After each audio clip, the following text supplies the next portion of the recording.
नमस्कार दोस्तों, स्वागत है आप सभी का डेली 11 में। देखेंगे अपने आज के करंट अफेयर। आज डेट है 29 जनवरी। शुरू करते हैं दोस्तों बिना किसी देरी के, क्योंकि आप सभी जानते हैं समय ही सब कुछ है। पहला क्वेश्चन आपके सामने। आज 29 जनवरी 2023 को कौन सा दिवस मनाया जाता है? ऑप्शन ए विश्व कुष्ठ दिवस। करेक्ट आंसर दोस्तों यही होगा, विश्व कुष्ठ दिवस आज के दिन मनाया जाता है। अंतर्राष्ट्रीय भ्रष्टाचार मुक्त दिवस 9 दिसंबर को मनाया जाता है दोस्तों। मानव अधिकार दिवस 10 दिसंबर को मनाया जाता है। यूनिसेफ दिवस 11 दिसंबर को मनाया जाता है। सभी दिवस याद रखिएगा, तीनों ही दिवस नीचे के इम्पोर्टेंट है और आज का दिवस तो आपने याद कर ही लिया होगा अब तक। 29 जनवरी विश्व कुष्ठ दिवस।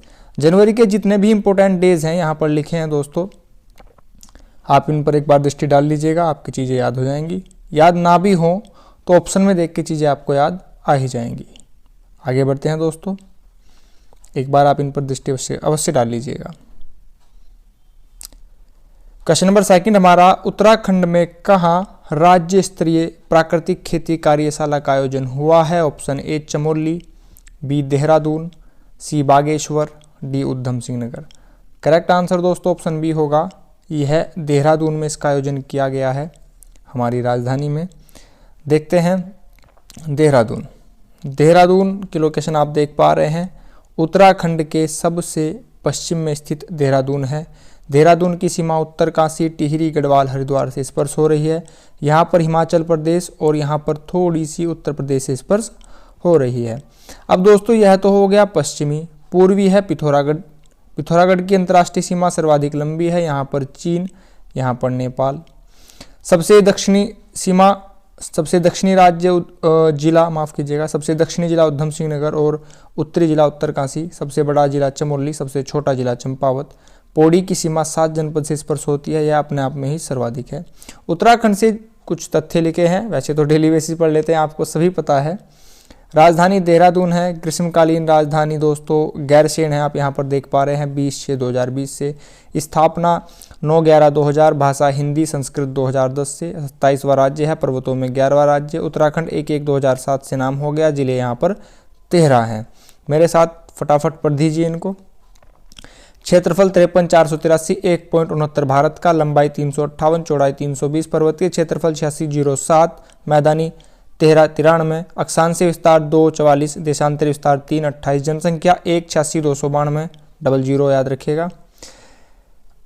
आगे देखते हैं दोस्तों, लोकसभा की यहाँ पर 5 सीटें हैं। हरिद्वार, पौड़ी, टिहरी, नैनीताल, अल्मोड़ा से 80 सीट है, ठीक है। राज्यसभा से 3 सीटें हैं। नंदा देवी सबसे ऊंचा पर्वत 7817, 25,643, चमोली, और यह पश्चिमी है, इसको याद रखिएगा। एक और बात दोस्तों, यहाँ पर लोकसभा से 5 सीटें हैं, विधानसभा की निर्वाचित 70 सीटें हैं। इसी हिसाब से प्रत्येक सीट पर 14 सीट आ रही हैं, आप इसको भी याद रखिएगा। आगे बढ़ेंगे, नेक्स्ट क्वेश्चन हमारा,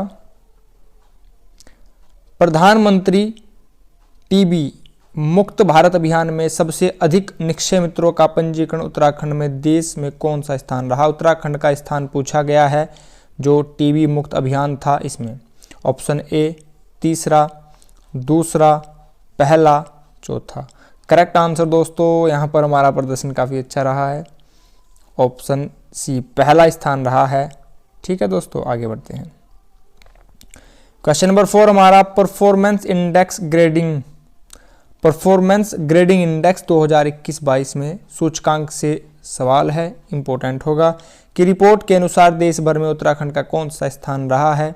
एक क्वेश्चन नियुक्ति से, एक क्वेश्चन सूचकांक से चीज़ें अवश्य बनती हैं परीक्षा में।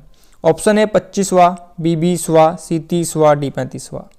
दोस्तों यहाँ पर हमारा स्थान रहा है 35वां, ऑप्शन डी यहाँ पर करेक्ट होगा। आगे बढ़ते हैं, क्वेश्चन नंबर 5 हमारा, 2022 का परफॉर्मेंस ग्रेडिंग इंडेक्स किसके द्वारा जारी किया गया? दोस्तों क्वेश्चन 4 अभी आपने पढ़ा था कि इस इंडेक्स में उत्तराखंड का स्थान 35वां रहा। क्वेश्चन नंबर 5 ऐसे हो सकता है कि यह किसके द्वारा जारी किया गया है? हो सकता है यहाँ पर बहुत से छात्र, बहुत से दोस्त होंगे जिन्होंने सिर्फ यही याद कर लिया होगा। इस टाइप से चीज़ें भी बनती हैं कि कौन सी रिपोर्ट, कौन सा इंडेक्स इसके द्वारा जारी किया गया है। समय ज़्यादा नहीं लेते हुए ऑप्शन में बात करेंगे। ऑप्शन है केंद्रीय शिक्षा मंत्रालय, बी नीति आयोग, सी गृह मंत्रालय, डी रक्षा मंत्रालय। दोस्तों परफॉर्मेंस ग्रेडिंग इंडेक्स की बात हो रही है, ऑप्शन डी आप यहाँ से निकाल देंगे। रक्षा मंत्रालय का यहाँ पर कोई काम नहीं है, गृह मंत्रालय का भी कोई काम नहीं है।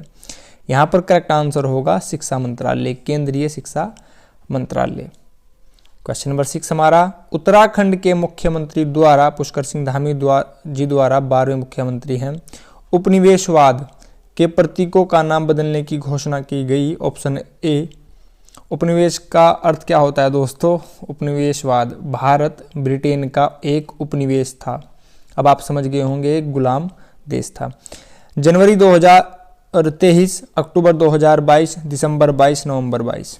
यहाँ पर हमारा करेक्ट आंसर रहेगा, इसकी घोषणा मुख्यमंत्री जी ने की है, अक्टूबर 2022 में की है। याद रखिएगा दोस्तों, आगे बढ़ेंगे। क्वेश्चन नंबर 7 हमारा, चर्चा में रहा शब्द पीजीआई का विस्तृत रूप क्या है? दोस्तों इसका आंसर आप देने में सक्षम तब होंगे जब आपने क्वेश्चन नंबर 4, क्वेश्चन नंबर 5 को बहुत ध्यान से पढ़ा होगा। अगर आप ये सेशन सिर्फ देखने के लिए देख रहे हैं कि बस मुझे एक बार देखना है और कुछ नहीं, तो फिर कुछ नहीं हो पाएगा दोस्तों। चीज़ों को ध्यान से पढ़िए। पीजीआई आपने इसे 2 बार पढ़ लिया है, आपको इसका आंसर पता होना चाहिए था। क्वेश्चन नंबर 4 और 5 में हमने इसकी चर्चा की है। बताइए क्या करेक्ट आंसर है?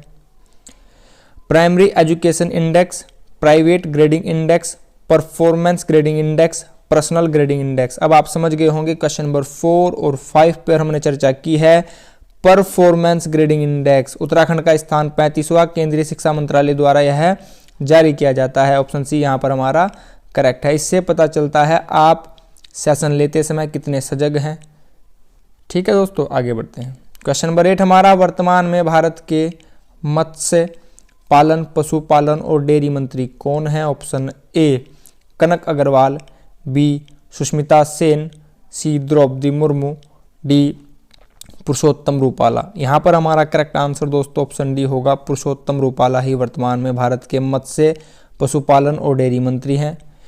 दोस्तों क्वेश्चन में यहाँ पर ये अल्प विराम नहीं आना चाहिए था, अल्प विराम यहाँ पर सही है, यहाँ पर इसका इस्तेमाल त्रुटिपूर्ण है।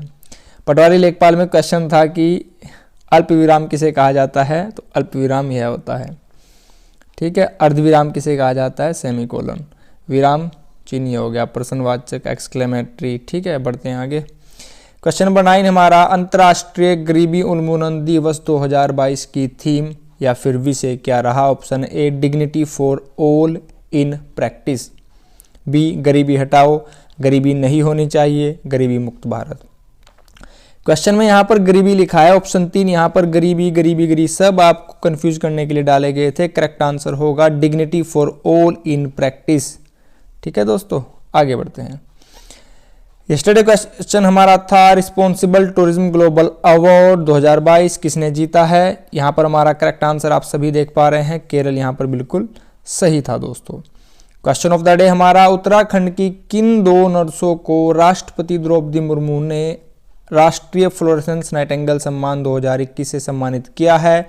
Option A Shashikala Pande, B Ganga Joshi, C A B A और बी दोनों, डी में से कोई नहीं। इसका आंसर आप सभी कमेंट बॉक्स में देंगे। दोस्तों अगर आप चैनल पर नए हो, वीडियो आपको हेल्पफुल लगी हो तो प्लीज़ चैनल को सब्सक्राइब अवश्य कीजिएगा। वीडियो की नोटिफिकेशन सबसे पहले पाने के लिए बेल आइकन पर प्रेस अवश्य कीजिएगा। आप सभी ने अपना कीमती समय चैनल को दिया, इसके लिए आप सभी का बहुत बहुत धन्यवाद। Thanks for watching. नमस्कार दोस्तों।